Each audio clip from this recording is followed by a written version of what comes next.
I know it's weird to have a favorite damage type in Warframe. With how many different weapons, mods, and synergies there are, Warframe players will often end up just using as much variety as possible. But, I mean, for me, you can't top Blast. Your subject brought back alive.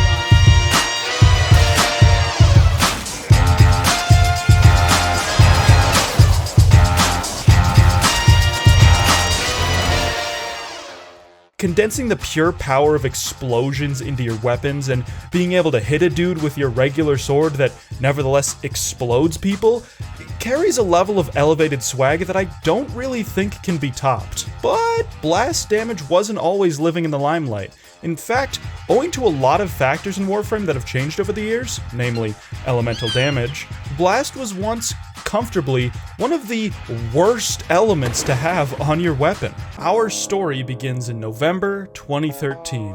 Warframe has been out for about 9 or so months.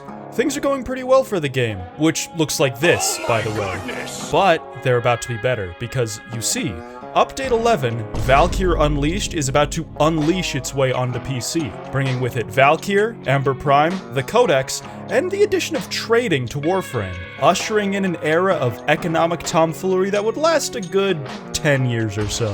But, most importantly, they added blast damage. Okay, that's a little bit of a simplification. You see, in addition to blast damage, Digital Extremes added the entire framework for modern damage in Warframe. Fundamentals that would last 13 years to this day. I tricked you, by the way, we're actually going back a little bit further. Before Update 11, damage as a whole functioned a lot differently than it does today. For one, there were no status procs. Instead, there was stun. Stun gave your weapons a chance to, temporarily stun your enemies, I'd imagine. This stuff is so prehistoric in Warframe's history that not much documentation exists of it online anymore. But some images of the old mods still remain, like crowd control. And of course, without status procs, back in Damage 1.0, damage mods served exclusively as, well, boosts to your damage, with those damage types having additional weaknesses or strengths against different types of enemy health, armor, shields, etc. This included the 3 physical damage types, but also let players mod their weapon with all 4 elements. I think this list is a little bit short.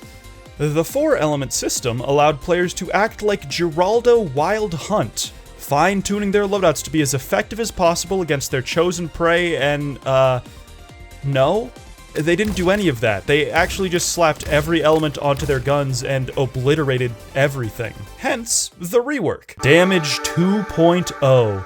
Putting an end to the so-called rainbow builds of the past, Digital Extremes changed elemental modding so that 2 elements, now called primary elements, would combine with each other into secondary elements, introducing 6 new damage types. Also, each damage type now had a corresponding status effect, letting you engage in war crimes extraordinaire by actually setting people on fire or subjecting them to 4 different types of chemical warfare. As you might be able to infer, all of the stun chance mods got turned into status chance mods. This is closer to the damage and status system we have today, save for one big difference: health type resistances. Each of the now 13 damage types was strong and also weak against some of the 12 different health, armor, and shield types.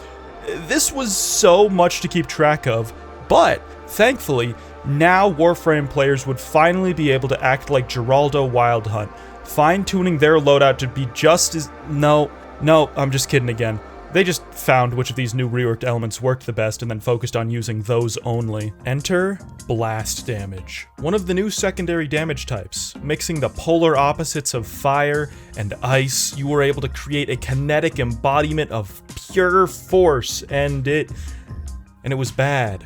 There are reasons for this. First of all, vulnerability matchups. Blast damage was resisted by ferrite armor of all things. Ferrite armor was the most common armor type in the game by far. It belonged to enemies across every single faction. And in exchange, blast damage was primarily good against machinery. Not corpus robotics, machinery. That's Grineer rollers, vehicles, and mining equipment, which wasn't all bad, but it was pretty bad. So, in terms of raw damage, blast was mid, but maybe it made up for it with its status effect, right? No. The status from blast damage was inaccuracy, of all things. Enemies that got affected by blast damage would lose up to 75% accuracy when trying to hit you. Keep in mind, at the same time, radiation damage will just straight up make your enemies attack each other. But to be charitable to DE, I can kind of understand the thought process behind the initial blast status. It's like in movies, you know, when a bomb goes off and the camera goes all... So it's less like the status effect is an explosion, and rather it's a byproduct of the explosion. Which is cute, but the status was still underwhelming, especially when the fire status sets people on fire, the poison status poisons enemies. You could be forgiven for maybe getting a little confused and thinking the blast status proc might make a guy get blasted. So to summarize, old blast damage had barely any positive matchups, a bad status effect, no money, no motion, and no swag. It wasn't useless, per se. At the end of the day, damage is damage, but there was absolutely no reason to go out of your way to mod it onto your weapons when so many other better statuses existed. But don't worry, things were about to change. In 11 years after Blast got released. Jesus. June 2024. The internet is about to be exposed to the nuclear bomb that is Jade Shadows and the premise of a pregnant woman being in a video game. But all that would have to wait. Blast was getting reworked. In fact, continuing the trend of Blast sharing updates with critical changes to Warframe's damage system, damage as a whole was yet again getting a rework. Damage 3.0 wasn't anything near as extreme as 2.0, but it was clear that after more than a decade of growth, there were several aspects of the game's systems that could have done with some work. Health types and their webs of resistances and vulnerabilities are gone, and now each faction of enemies and some sub-factions have 2 weaknesses each, and at most 1 resistance. In fact, the 3 main factions, Grineer, Corpus, Infested, they have no resistances. This made it so the focus with modding elements was less about type matchups and more so the actual status effects you could inflict. We are no longer John Witcher, we're John Cyberpunk. But an element system focused on status effects meant that these statuses needed to be good, naturally, and so Blast status was entirely reworked. Now, at last, in the game where fire sets people on fire, poison poisons them, shooting someone with explosive bullets will finally...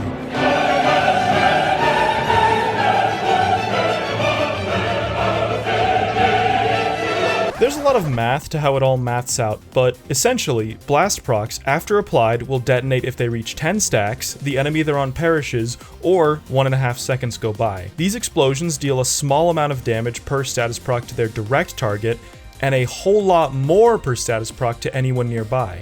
This makes Modern Blast incredible for clearing rooms of enemies with chain-reacting stats effects, but comes with the interesting trade-off of being specifically less effective against single targets. Buffing Blast also had the add-on effect that buffed several Warframes like Lavos and Gauss, who turned into Blast merchants basically overnight. And, in the update following Jade Shadows, Nova was reworked to become the de facto Blast Warframe. Speaking of Warframes, I think Chroma is the only Warframe, or maybe even thing, in the game that became worse off after the Blast rework. Yeah, Chroma taking L's? Can't believe it, right?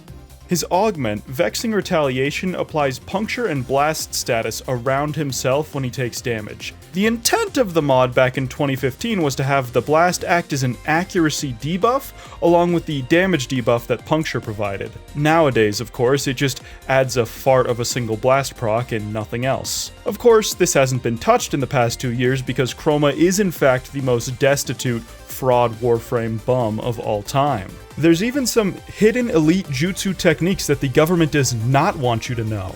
The explosion of blast procs, for whatever reason, counts as a second hit for the purposes of effects or abilities that activate on hit. So you can get some extra effectiveness out of things like the Vidaria Prime's lightning strikes or Zada's Whisper's extra void damage by using blast procs. A ton of weapons also make great use of blast damage. All those explosive weapons that had blast damage attached as a perpetual Sisyphean weight, now they get massive recursive detonations on each salvo. Melee influence exists as a way to spread an absolutely obscene amount of blast through melee hits, and some weapon mods like Amalgam Furak's body count and the Jat Katag's Vulcan Blitz went from a fun novelty to something surprisingly decent, again, overnight. And that brings us to the present day. The elements have sat in harmony, and the sandbox is in the most varied and unique state it's ever been. Not out of a Witcherian need to switch up your damage to avoid being weakened against enemies, but because each damage type has its own use case and various synergies. And